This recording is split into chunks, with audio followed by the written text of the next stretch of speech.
Endoplasmic reticulum के structure के बारे में हमने पढ़ा। हाँ। अब हम देखते हैं कि एंडोप्लाज्मिक रेटिकुलम के फंक्शन के बारे में मैंने थोड़ा थोड़ा बताया, लेकिन मैं इसको कंसाइज करूंगा। What is the function of endoplasmic reticulum, समझ रहे हैं बेटा? देखो कंसाइज करूंगा बेटा, फंक्शन ऑफ एक ही जगह रखूंगा मैं, आप याद करने की कोशिश करना। फंक्शन ऑफ एंडोप्लाज्मिक रेटिकुलम देखो कंसाइज करने की बात आ रही है। देखो पहला फंक्शन तो यही है, सेल के अंदर नेटवर्क लाइक स्ट्रक्चर बनाता है। हाँ। तो माइक्रोफिलामेंट के साथ, माइक्रोट्यूबुल्स के साथ बेटा ये भी सेल को मजबूती देने का काम करता है। तो कह दूं बेटा formation of endoskeleton of the cell. हाँ। कोई गलती नहीं। लिखो बेटा, पहला पॉइंट है formation of endoskeleton of cell. लिखो Manthan, formation of endoskeleton of the cell.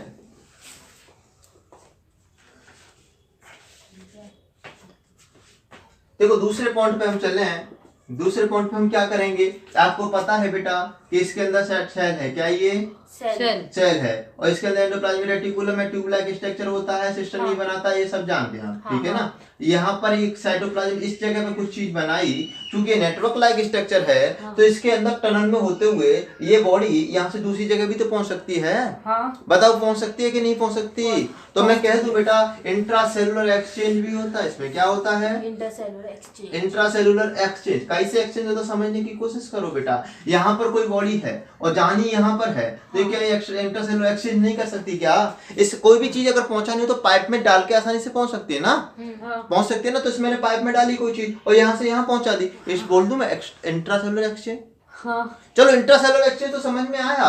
Cell के बाहर भी तो मटेरियल भेजा जा सकता है। क्योंकि ये पाइप ये एंडोप्लाज्मिक रेटिकुलम यहाँ प्लाज्मा मेम्ब्रेन से ही अटैच है। किससे? प्लाज्मा मेम्ब्रेन से अटैच है। तो मैं कह सकता हूँ any substance can carry with plasma membrane and endoplasmic reticulum. क्या बेटा? एंडोप्लाज्मिक रेटिकुलम यहाँ पर कनेक्शन किससे है? प्लाज्मा मेम्ब्रेन से। है ना? तो कोई भी चीज export of the cell, export मतलब आउट ऑफ द सेल कर सकते हैं। यानी किसी भी चीज को अगर मैं सेल के बाहर भेजूं तो मैं कह दूं बेटा export out of the cell. क्या? Export out of the cell with the help of endoplasmic reticulum. समझ रहे हैं आप? लिखो बेटा, लिखो ये with the help of endoplasmic reticulum. क्यों एंडोप्लाज्मिक रेटिकुलम? क्योंकि यहाँ पे प्लाज्मा मेम्ब्रेन से अटैच है। किससे अटैच है बेटा? बिल्कुल। आओ बेटा अब हम बात करते हैं रफ एंडोप्लाज्मिक रेटिकुलम की। बच्चा जानता है प्रोटीन सिंथेसिस। क्या बताओ बेटा? प्रोटीन सिंथेसिस क्या? रफ एंडोप्लाज्मिक रेटिकुलम क्या करता है? Rough endoplasmic reticulum protein synthesis बनाता है। क्या बेटा? प्रोटीन बनाता है। प्रोटीन सिंथेसिस किसने किया? Rough endoplasmic reticulum. ठीक है ना? और आप जानते हो प्रोटीन जनरली हमारे जो एंजाइम होते हैं, क्या हमारे जो जनरली एंजाइम्स होते हैं और जो हार्मोन्स होते हैं वो जनरली प्रोटीन्स होते हैं। क्या होते हैं? प्रोटीन्स। तो ऐसे ऑर्गन जहाँ पर एंजाइम और हार्मोन ज्यादा बन रहे होते हैं लाइक लीवर एंड पैनक्रियाज, वहां पर रफ एंडोप्लाज्मिक रेटिकुलम ज्यादा पाया जाता है ना बेटा? Example liver and pancreas. क्या? Liver and pancreas. बहुत सुंदर बेटा। आती है बात पांचवी, स्मूथ एंडोप्लाज्मिक रेटिकुलम की। किसकी? Smooth endoplasmic. मैंने आपको बताया स्टीरोल्स या स्टीरॉइड्स और लिपिड मेटाबॉलिज्म में हेल्प करता है। कौन सी मेटाबॉलिज्म में? Lipids metabolism. हाँ, एग्जांपल इधर जाके फॉस्फोलिपिड। कौन सा लिपिड? फॉस्फोलिपिड। एग्जांपल बेटा फॉस्फोलिपिड। या वहां पाया जाएगा जहां पर सेक्स हार्मोन ज्यादा बन रहे होते हैं या लिपिड मेटाबॉलिज्म ज्यादा होती है। क्या?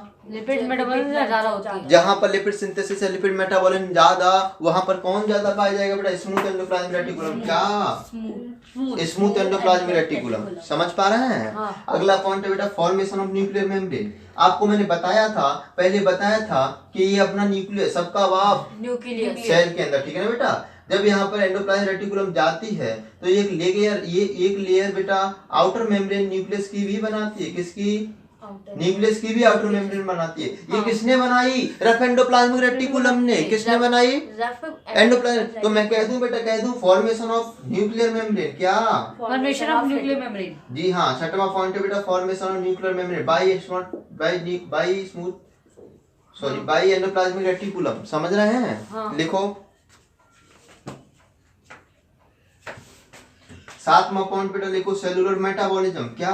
Cellular metabolism. अब एक बात बताओ, टुच्ची सी तो सेल है। क्या बेटा? टुच्ची सी सेल है। ऐसा भी तो हो सकता है इस धागे को मैं फोल्ड ही नहीं करता।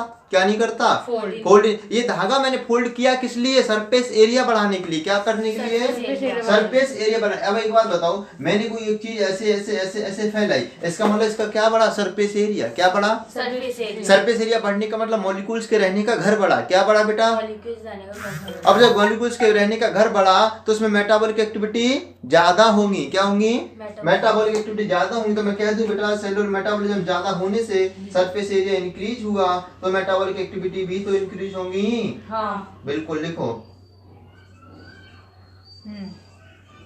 ये वाला पॉइंट नोट कर लिया बेटा। नहीं कर रहा हूँ, ये कर रहा हूँ, ये मिटा हुआ। हाँ नीचे से कर लो बेटा। वीडियो रोके मत करो भैया, चलने दो। जो नोट कर लीजिए उन्हें नोट कर लो, आप साइड आ जाया करो। अब 8वां पॉइंट लिखो बेटा। 8वें पॉइंट में देखो, अब मैंने आपको बताया था endoplasmic reticulum endo membrane system का पार्ट है। किसका, एंडो मेम्ब्रेन सिस्टम का। यानी कुछ ऑर्गन ऐसे होते हैं जो आपस में मेम्ब्रेन के थ्रू कनेक्ट होते हैं, एंडो मेम्ब्रेन सिस्टम का पार्ट बनाते हैं। तो मैं कह दूं formation of Golgi body, micro body and lysosome by endoplasmic reticulum. बहुत सुंदर, formation of Golgi body, formation of Golgi body. Golgi body को जीबी बोल दूं मैं, शॉर्ट में समझ जाओगे। Not the gigabyte, this is the Golgi body, ठीक है ना। Golgi body, lysosome and micro body. क्या बेटा, माइक्रो बॉडी। अब एक बात बता, कोई धागा ऐसे जा रहा था और धागा अचानक से टूट गया, एक वेसाइकल लाइक स्ट्रक्चर बना दी, तो मैं कह दूं अरे इसने तो लाइसोसोम बना दिया। हाँ, कोई दिक्कत नहीं। बिल्कुल नोट करो इसको। मेटाबॉलिसिस एग्जांपल, वो क्या लिखा है, अगला पॉइंट नोट करो बेटा। एससीआर। बिल्कुल अगला पॉइंट नोट करो बेटा। Smooth endoplasmic reticulum generally concerned with detoxification. क्या, डिटॉक्सिफिकेशन। ये बहुत ही इंपॉर्टेंट पॉइंट है बेटा, इससे बड़ा नोट करना। स्मूथ एंडोप्लाज्मिक रेटिकुलम क्या करता है, डिटॉक्सिफिकेशन। क्या करता है, डिटॉक्सिफिकेशन। डिटॉक्सिफिकेशन का मतलब होता है टॉक्सिक सब्सटेंस को सेल्स के बाहर सीक्रेट कर देना। किसके बाहर, अब आपको पता है ये प्लाज्मा मेम्ब्रेन से अटैचमेंट होता है ना। और प्लाज्मा मेम्ब्रेन से जैसे अटैचमेंट होता है तो ये प्लाज्मा सीक्रेट मतलब बाहर फेंक देना, सेल्स के बाहर कर देना, एक्सोसाइटोसिस जिसे हम कहते हैं, है ना। एक बात बताओ, ये जो एंडोप्लाज्मिक रेटिकुलम प्लाज्मा मेम्ब्रेन से अटैच होता है। हाँ। और जब ये प्लाज्मा मेम्ब्रेन से एंडोप्लाज्मिक रेटिकुलम बेटा अटैच है, तो जैसे ही इसके टॉक्सिक सब्सटेंस बनेंगे तो इसे बाहर ले जा सकता हूं ना। हाँ। जैसे कोई ड्रग्स हो गया, पोल्यूटेंट हो गया, स्टीरोल्स हो गए, जो कि हमारे सेल्स के लिए यूज नहीं है, तो मैं सेल्स के बाहर कर सकता हूँ। तो वो जनरली किसने किया बेटा, स्मूथ एंडोप्लाज्मिक रेटिकुलम ने। जनरली एग्जांपल क्या हो गया बेटा, ड्रग्स। क्या हो गए, ड्रग्स, स्टीरॉइड्स। क्या, स्टीरॉइड्स, लाइक पोल्यूटेंट्स। कोई पोल्यूटेंट है, समझ रहे हैं आप। हाँ। जैसे एग्जांपल देके की बात करूं, अगर कोई प्लांट अफीम बना रहा है, चरस बना रहा है, गांजा बना रहा है, कैनाबिस सटावाने का गांजा बना है। क्या बना है बेटा, गांजा। गांजा, उसकी पत्ती से गांजा बन रहा है वो बात अलग है, लेकिन उसकी पत्ती में जो सेल है उसमें भी बनना होगा। तो सेल में ऐसा कौन सा ऑर्गन है जो कैनाबोनाइड बना रहा है, वो है बेटा स्मूथ एंडोप्लाज्मिक रेटिकुलम। क्या, स्मूथ। वो बात अलग है कि पत्ती में जो फूल पत्ती जो प्लांट पौधों में जो नशीले पदार्थ बनते हैं वो अपने डिफेंस के लिए बनते हैं। किसके लिए, अपने बचाव के लिए। कहीं कोई जानवर आकर उनको खा ना जाए। अगर कोई जानवर गलती से भी खाता है तो उसे नशा हो जाए, अगर उसे नशा होता है तो वो दोबारा घूम कर इधर ना आए।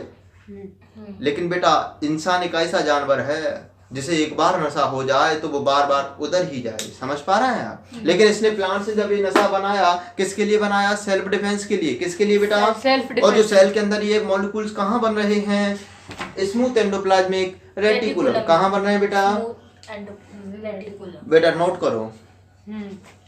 अगली बात आती है 10 पॉइंट, लास्ट वाला पॉइंट है बेटा, endoplasmic reticulum provide the precursor of Golgi body. Note लिखूं बेटा, नहीं रुक जाओ। एंडोप्लाज्मिक रेटिकुलम, ऊपर क्या 2 पॉइंट मिटा दो, वो तो हो गए। बिल्कुल बेटा, endoplasmic reticulum provide precursor material for Golgi body.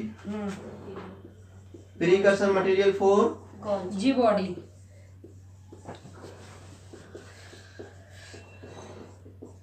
Golgi body के लिए प्रीकर्सर मटेरियल कौन बना रहा है, एंडोप्लाज्मिक रेटिकुलम। समझ रहे हैं, कैसे बना रहे हैं देखो, ये कोशिश करो समझने की। हमने कहा था कि एंडोप्लाज्मिक रेटिकुलम, जो रफ एंडोप्लाज्मिक रेटिकुलम होता है वो बेटा प्रोटीन्स का फॉर्मेशन करता है, और जब प्रोटीन्स का फॉर्मेशन तो कर दिया, अब उसकी चेकिंग तो होगी भाई प्रोडक्ट सही बना भी है कि नहीं बना हुआ है ना। तो उसकी चेकिंग और प्रोसेसिंग कौन करता है? Golgi body. कौन करता है बेटा? Golgi body. अरे समझने की कोशिश करो बेटा, प्रीकर्सर का मतलब क्या है समझने की कोशिश करना।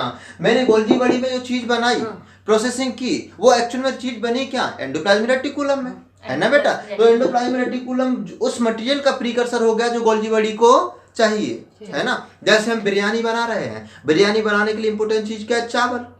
तो मैं कह सकता हूँ बेटा चावल is the precursor of biryani, you know, है ना बेटा। अब हम बना रहे हैं चिल्ली पटेटो, क्या?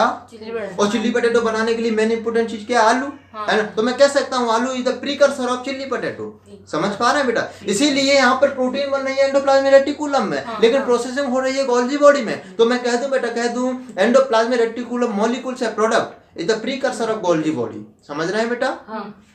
ये 10 पॉइंट है एंडोप्लाज्मिक रेटिकुलम के, इन्हें आप याद कीजिए, क्योंकि इनमें से कोई ना कोई आता है। हमारी एनसीईआरटी में तो बहुत छोटा सा दिया है, लेकिन डिटेल में इसलिए बताया कि कहीं ना कहीं पॉइंट आ ही जाते हैं। इसके बाद नेक्स्ट टॉपिक होगा बेटा, बार बार इससे जो अटैचमेंट टॉपिक है, जो अटैचमेंट एंडो मेमोरी सिस्टम का पार्ट है, जिसका नाम है गोल्जी बॉडी। क्या? गोल्जी बॉडी, जिसकी डिस्कवरी सबसे पहले कैमिलो गोल्जी ने की थी, और उन्हीं के नाम पर इसका नाम गोल्जी एपरेटस पड़ा। इसका काम प्रोसेसिंग करने का होता है, कैसे करता है, क्या इसका स्ट्रक्चर है, इसकी चर्चा होगी नेक्स्ट वीडियो में। बने रहिए आप हमारे साथ अपने इस चैनल स्टडी विद मी पर।